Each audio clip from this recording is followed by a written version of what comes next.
में होना ये चाहिए कि उस दौर में जो भी दोनों समझदार हो तो बहुत अच्छा है, और नहीं तो अगर एक समझदार है तो पहल करके इन चीज़ों को सुलझाना शुरू करें, है ना। और अगर चीज़ें नहीं सुलझ रही तो उसका दूसरा रास्ता ये है कि भाई आप अलग हो जाओ, अलग आपस में मत हो। अगर आपकी आर्थिक स्थिति आपको अलाउ कर रही है तो आप दूसरा मकान लेकर वहाँ रह लें। तो इन झगड़ों से ये चीज़ें बेहतर है। लेकिन वो अंडरस्टैंडिंग है ही नहीं। ऐसा लगता है कि देखिए, इसमें अब अगर हम कहेंगे कि महिलाओं का सारा दोष है तो वो फिर पितृसत्तात्मक व्यवस्था हमारे सिर पर अड़ जाएगी। लेकिन हमारी परवरिश में सारी जिम्मेवारी गृहिणी की है, लड़की की है। अब गलत है या सही है, मैं इस बहस में नहीं जा रहा। नहीं जी, अब तो ज्यादातर घर जोमेटो चल रहा है, तमाम अपेक्षाएं हैं और अब जोमेटो से घर चल रहे हैं सर। नहीं चलेंगे, इसको हम रोक भी नहीं सकते। और ये कोई इतनी बुरी चीज भी नहीं। देखो, अगर पति पत्नी दोनों काम पे जा रहे हैं, काम पे नहीं, आप शाम को आप कभी अब तो खाते नहीं बाहर पे। आप कहीं भी देखना शहर में जितने भी फूड कार्ट है या रेस्टोरेंट है भरे रहते हैं सर। अब लोग बाहर ज्यादा खाना खाते हैं। लेकिन इस सब के बावजूद भी ऐसे बहुत परिवार मिल जाएंगे आपको जहाँ सुख शांति है जी। तो उसकी कमी किस बात की है? कमी है अंडरस्टैंडिंग की, समझ नहीं है। और एक हमारे यहाँ क्या होता है कि एक जैसे नौकरी में आप जाते हैं ना, एक प्रोबेशन पीरियड होता है 6 महीने साल भर का।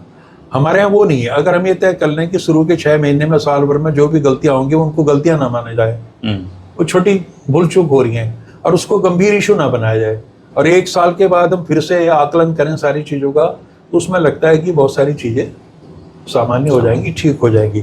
तो ये सेलिब्रिटी होना, चूँकि अब ये सेलिब्रिटी हैं तो सारी चर्चाएं हो जाती हैं, पूरे मीडिया में आ गई इस तरह की चीज़ें, और फिर लोग इससे डरने लगे इन चीज़ों से। मैंने तो आजकल ऐसे विज्ञापन आपको मिल जाएंगे जिसमें लड़की शादी से पहले शर्त रख दी थी कि मैं आपके पेरेंट्स के साथ नहीं रहूँगा।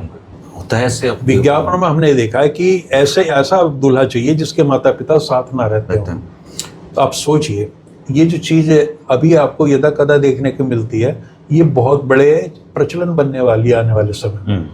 चूँकि हमें वही अपने लिए पर्सनल स्पेस चाहिए, आत्म केंद्रित व्यवस्था चाहिए। और ये सारी चीज़ें मैंने ये देखा है कि जब तक जो नवविवाहित है ना, उनके जब तक बच्चा नहीं होता ना, तब तक की प्रॉब्लम ज़्यादा है।